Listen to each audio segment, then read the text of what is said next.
Buenos días, buenas tardes, buenas noches.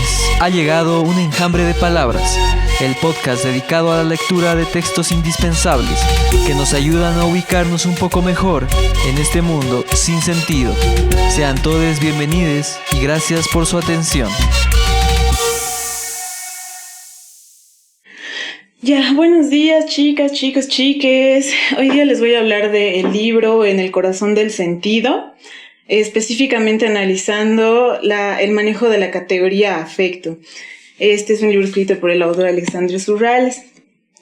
Un poco para contextualizar en qué punto estoy situando los aportes de Surrales en mi investigación actual, que es la tesis de maestría, les traigo estas categorías y las matrices filosóficas a las cuales responden, en el sentido de que en esas matrices filosóficas yo las estoy manejando, ¿no?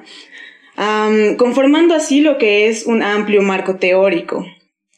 Así tenemos la categoría afectos, que está siendo transversalizada por perspectiva Kandoshi a través de Alexandre Surrales. Y luego otras categorías que son transversales a la investigación y que van co-constituyendo el entramado de conceptos, son persona, que la manejo desde el entendimiento Makuna, cuerpo desde el entendimiento Tobacco, transubstanciación afectiva desde el entendimiento Wari, Zacapa desde el entendimiento Aymara y ecocosmología desde un entendimiento Quichua, ¿no?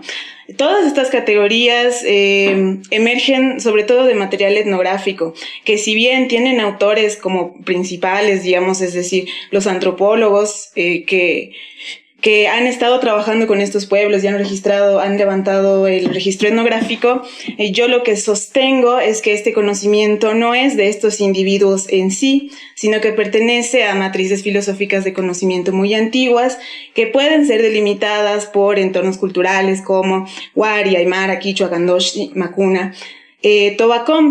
Sin embargo, mi idea es como ir más allá de cualquier determinismo sociocultural y buscar continuidades ontológicas, ¿no? Entonces, esta es una aclaración que tiendo a hacer al comenzar cualquier investigación, y es porque normalmente se me pregunta, algo que también se me preguntó aquí en el Ontolab, ¿por qué los Kandoshi y no, digamos, los Quichua? Que sí están, pero están en otro punto, digamos, ¿no? Entonces, lo que postulo es una serie de consecuencias lógicas respecto del devenir sustancial de la persona desde matrices filosóficas antiguas, presentes en actuales culturas indígenas a lo largo de América, especialmente en las ecorregiones de Amazonía y Andes. Esto no debe confundirse con las actitudes morales y molares respecto del cuerpo, los afectos o los desequilibrios adoptadas por humanos vivos pertenecientes a esas culturas en la.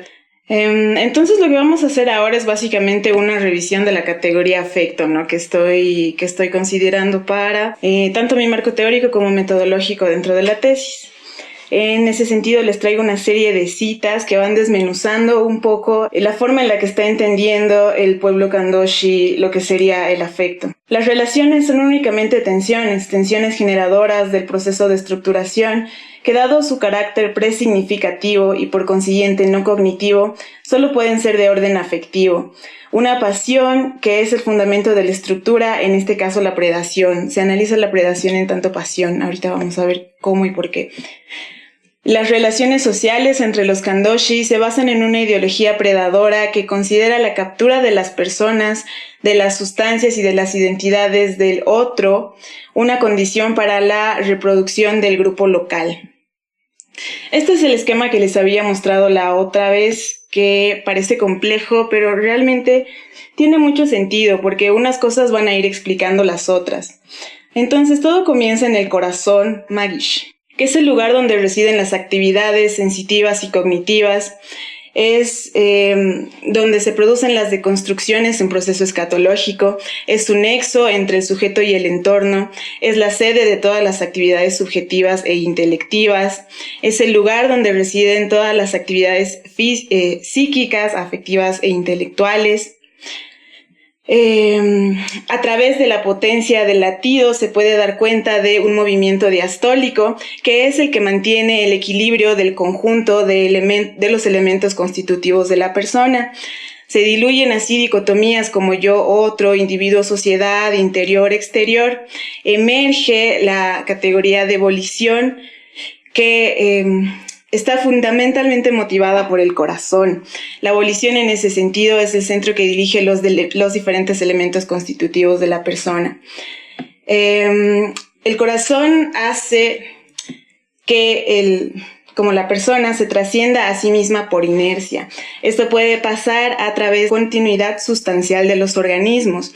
Y aquí se conectan dos conceptos súper importantes que en una tradición tripartita judeocristiana tienden a estar divididos el uno del otro, pero desde esta perspectiva son realmente indivisibles, tanto que el bani, el cuerpo y los afectos, los tres van a ser elementos del mismo continuo.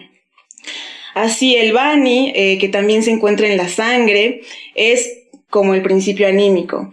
La continuidad sustancial de los organismos en ese sentido se da tanto en el bani como en el cuerpo. El bani define las cualidades de la persona, propicia el desarrollo de la persona, es decir, esto es lo mismo que el desarrollo del bani. Define la forma del cuerpo por intensidad relacional, esto tiene que ver con las resonancias de las que hablamos la otra vez. Se consolida con el desarrollo físico y con la socialización progresiva. El bani o la sangre, el coágulo, el primigenio de sangre, es el origen de la vida, es la potencialidad individual y en ese coágulo de sangre ya está contenido el bani. Es inmanente al ser, a la causa y a los resultados, no está en un proceso lineal el bani produce esto y el cuerpo reacciona de esta manera, o el cuerpo produce esto y el bani reacciona de esta manera, sino más bien es así como se ve un entramado rizomático bien complejo.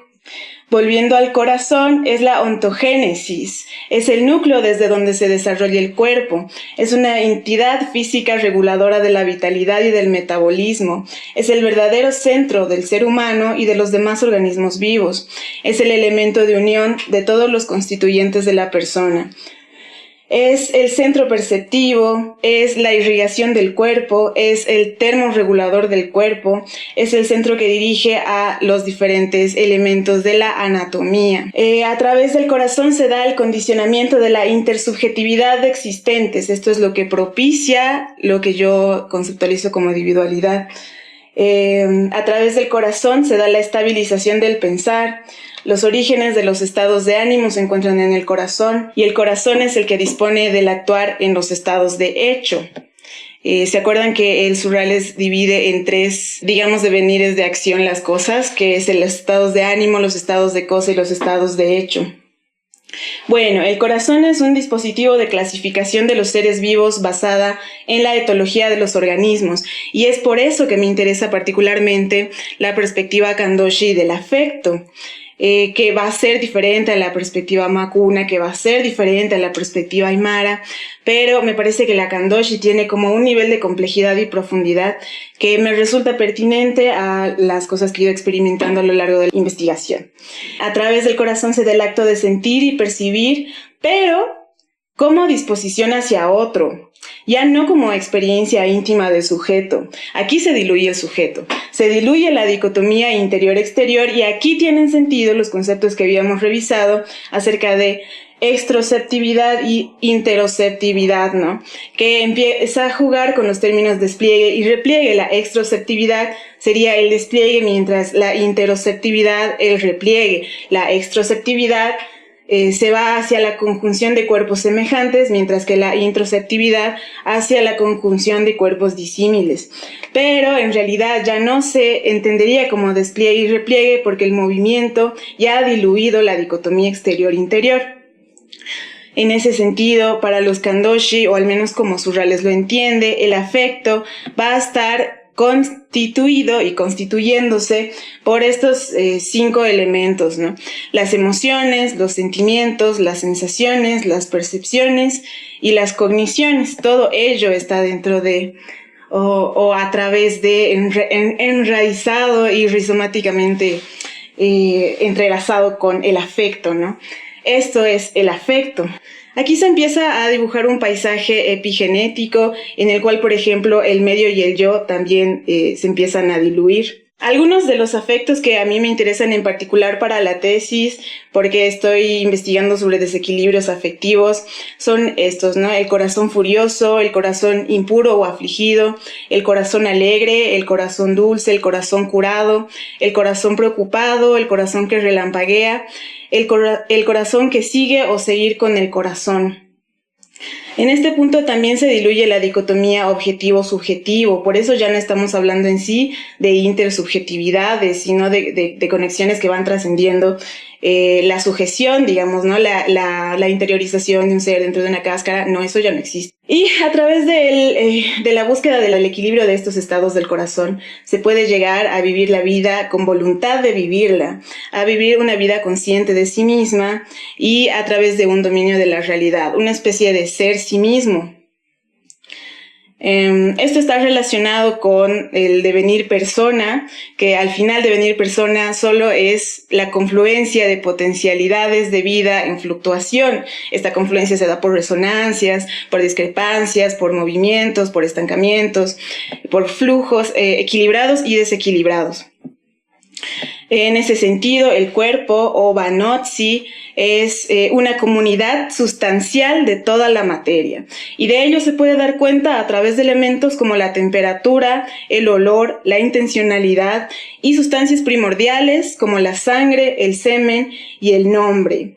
En estas sustancias está no solo la forma en la que se desarrollan los organismos, sino la dinámica de la materia. Bueno, respecto de las emociones, sentimientos y cogniciones en particular, nos centramos en el entramado de la predación. Se empiezan a diluir las fronteras entre predación, deseo y seducción. Se entiende en este sentido la predación como una pasión. Es importante, una vez que tomamos conciencia de que vivimos en un entramado cosmológico predatorio y de cuidado, encontrar los centros perceptivos, porque a través de estos centros perceptivos es que podemos dar cuenta del estado de ánimo, del estado de cosas y del estado de hecho.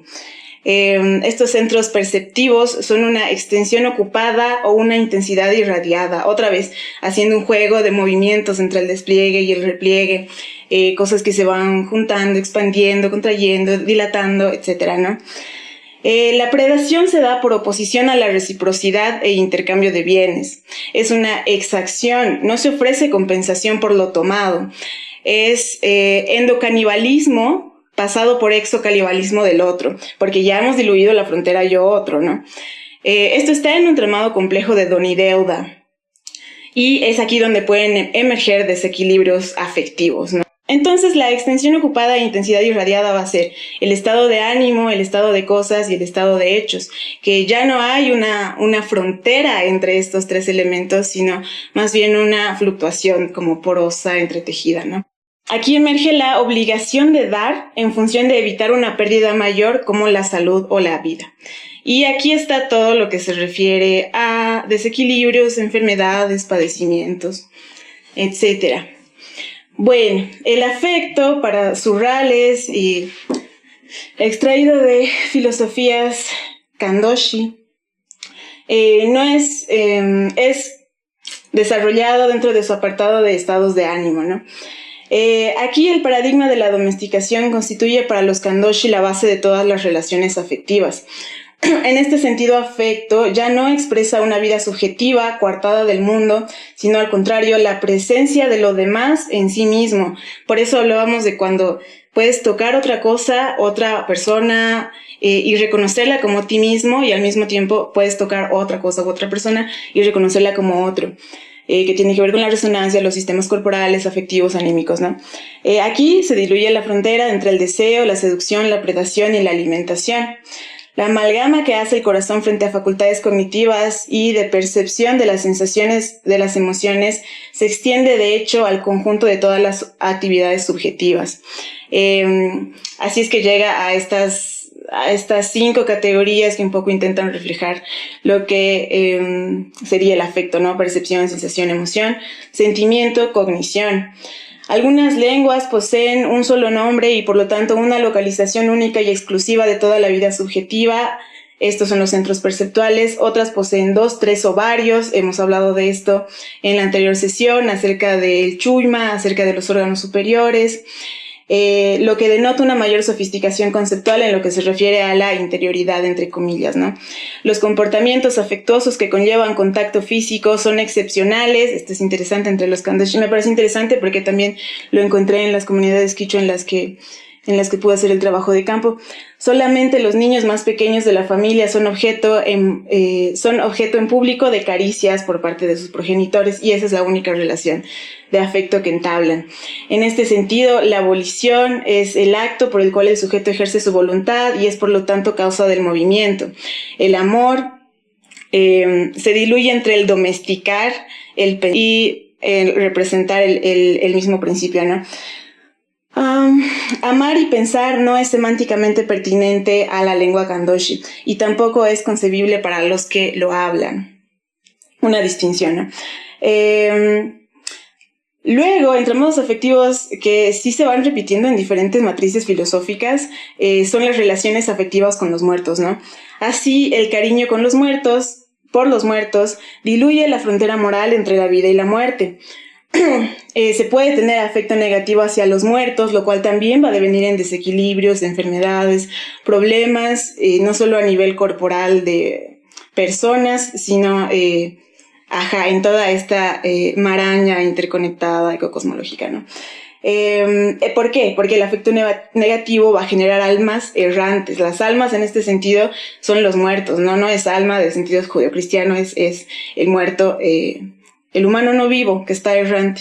Al respecto de estar triste o sentirse afligido ante un acontecimiento grave, existe el término magish, corazón impuro, magis mansatarish. Luego existe el término corazón furioso, que también tiene sus implicaciones respecto a la temperatura y en la sangre. El corazón furioso es estar o sentirse encolerizado o irritado por alguien. El corazón preocupado es cuando se está angustiado por un problema que no se puede resolver. En este sentido, las emociones no se distinguen de las intelecciones. Establecer una continuidad entre estas dos nociones se puede, ya que ambas se encuentran disueltas en el corazón. Todas las actividades que radican en el corazón se consideran de la misma índole. La enfermedad, el vigor, la muerte, el temperamento, la volición, el carácter, todos son percibidos como afectos.